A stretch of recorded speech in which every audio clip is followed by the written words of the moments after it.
নরমালিতে যদি আপনি family visa জমা করতে চান তাহলে আপনি দুইটা ক্যাটাগরিতে জমা দিতে পারবেন। একটা হচ্ছে নরমাল এবং দ্বিতীয়টি হচ্ছে ভিআইপি। এখন অনেকে আমাকে প্রশ্ন করেন যে আপু আমরা কি নরমালভাবে জমা দিব নাকি ভিআইপিতে জমা দিব।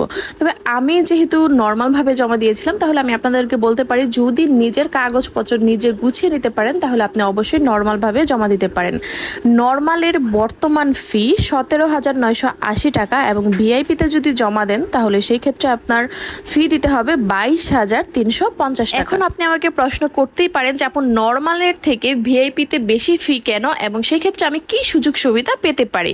আমি আপনাকে বলতে পারি যতটুকু আমি জানি, যেহেতু আমি ভিআইপিতে জমা দিইনি, কিন্তু প্রথমে ওরা আমাকে ভিআইপিতে জমা দেওয়ার কথা বলেছিল, কিন্তু আমি যেহেতু আমার সকল কাগজপত্র সকল ডকুমেন্ট নিজেই গুছিয়ে নিতে পেরেছি এর জন্য আর কি আমার ওদের লাগেনি, মানে ভিআইপিতে আমি জমা দিইনি। সেই ক্ষেত্রে আমি আপনাদেরকে বলবো ভিআইপিতে আপনি তেমন কোনো সুবিধা পাবেন না, শুধুমাত্র হয়তোবা আপনাকে সকাল অথবা দুপুরের নাস্তা দিবে এতটুকুই, এবং আপনি যদি ছবি তুলে না নিয়ে যান সেইখানে ওরা ছবি তুলে দিবে, আপনার ফর্মগুলো ফিল আপ করে দিবে, এই হচ্ছে ওদের কাজ। কিন্তু ভিসা পাওয়ার সাথে আপনার নরমাল এবং ভিআইপির কোনো ধরনের কোনো সম্পর্ক নেই। আপনার ভাগ্য যখন থাকবে ঠিক তখনই আপনি কিন্তু ভিসা পাবেন।